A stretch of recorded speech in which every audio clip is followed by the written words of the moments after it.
I'm Caitlin. I'm a research radiographer by background from therapy radiography.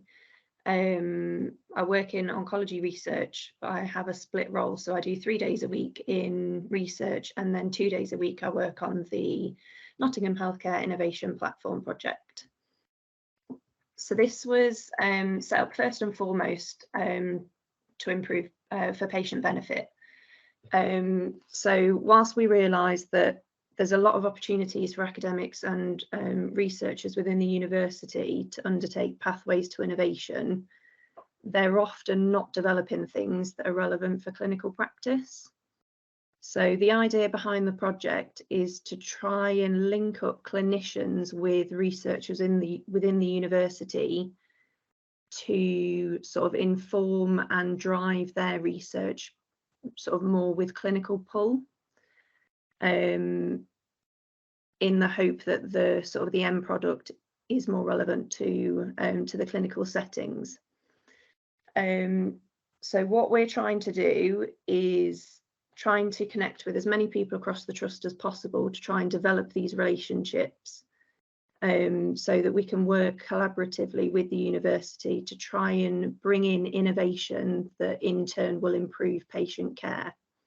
And sort of the idea is that by the end of it, the clinicians and the researchers within the university should have commercially relevant ideas, developments, kit that in one setting will already have an end user buy-in because you've already worked with a team that are requesting the item, but hopefully with the idea that you'll be able to take it out further field. So the project has funding available through Higher Education Innovation Fund, which is HIFE. The bid was put in a few years ago to try and make the University of Nottingham sort of more competitive in the research field. So the funding's available for proof of concept funding to try and develop projects between the university and the trust. So we are aware that the relationships between the trust and the university aren't as good as they could be, mainly down to not knowing who to contact, perhaps previously not great working relationships. So we're trying to develop those to try and get people working more collaboratively together. So we're aware that there's already a lot of activity sort of within this space, and there's a lot of people already out there trying to encourage research and trying to interact with people. So what we're not trying to do with this project is to step on anyone's toes or try and take over from anyone. We're either trying to fill the gaps or to link people with the right people at the right time. So even when I came onto this project, most of these people I hadn't even heard of, even working within research myself. So the idea is that people from the NHIP team will work with whoever comes up with the development need, and should it be necessary to link in with these other parts and other departments and things to try and make sure that we're using available funding at the correct time. So it's about knowing who to go to and when. And like I say, the idea is that we'll try and map this area so that we're hoping in time we may even develop a website so that people can either go to the website and know that perhaps they need to go straight to Cheetah or to the Health Science Network, or whether they think it's appropriate to come to us first, perhaps to do the proof of concept to then take out further afield. So what is NHIP? The project is based on something that's previously been run in Manchester. So in Manchester it was called MIMIT, and as I've said before, we're trying to move away from researchers making things that they think we need to more clinically led research. So us saying, this is the problem we've got. Now, what we don't expect is at the start for you to have the solution. All we need is your problems.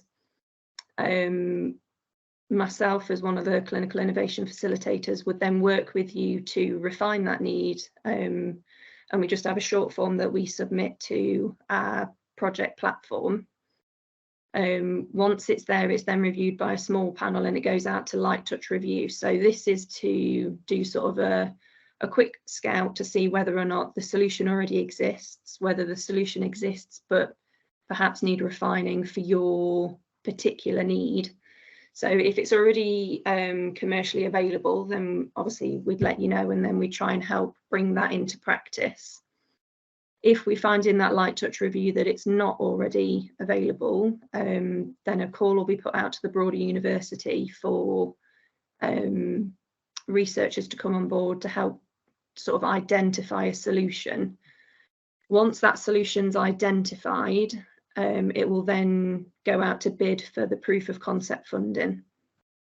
So at the moment, we've got pots of sort of £10,000 to £20,000 for this proof of concept. Obviously, that's not going to be enough to run full clinical trials and things, but the idea is that we sort of give you the initial evidence that you'd need to then take out perhaps to MRC or whoever for further funding. But again, we'd help facilitate that and support through that sort of that system. And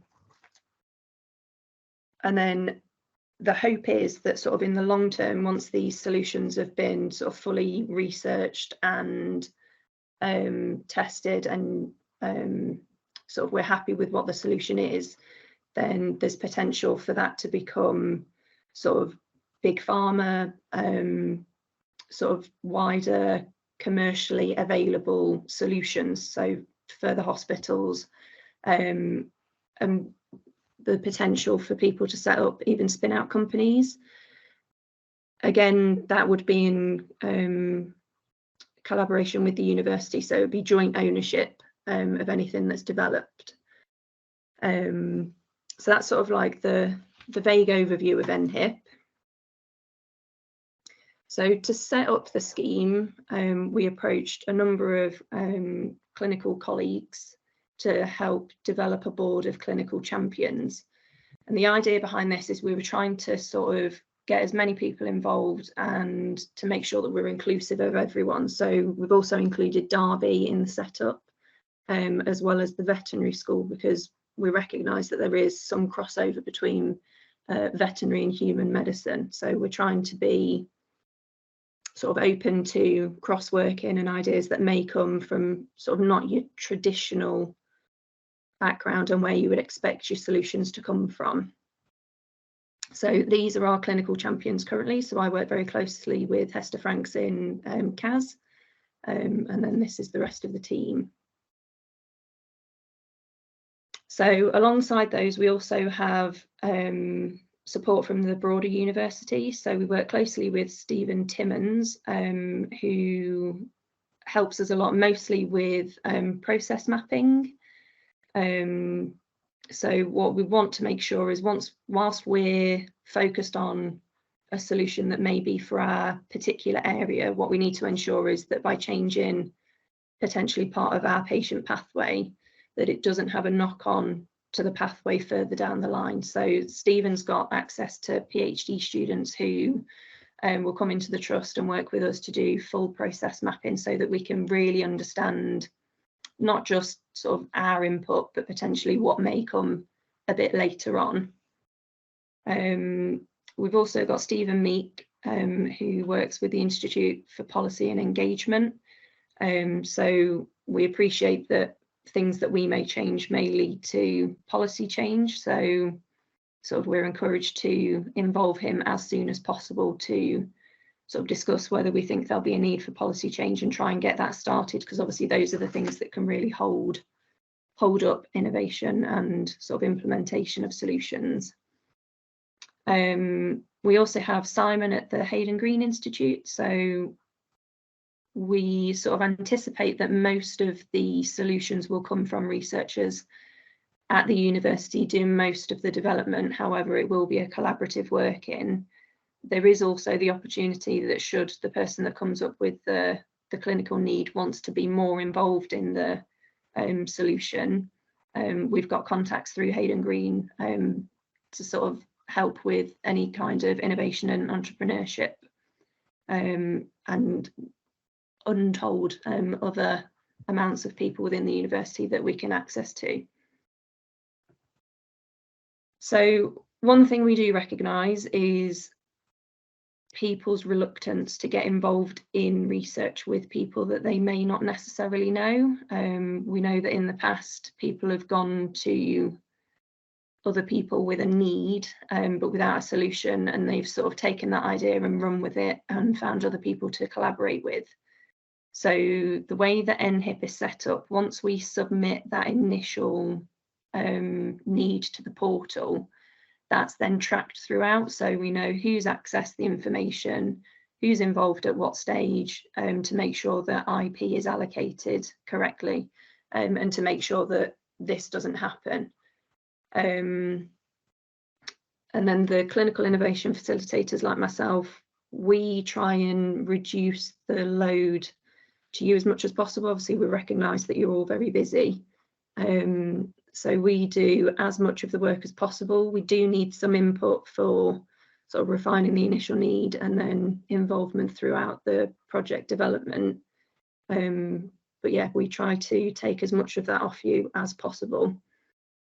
We're also working closely with R&I to make sure that we're spending whatever pots of money are available appropriately and sort of most effectively. So we're not, like I said before, we're not trying to take over from people that are already there trying to encourage this kind of work. We're trying to work with as many people as possible to make it as efficient and sort of to get as much money as we can to take innovation forward.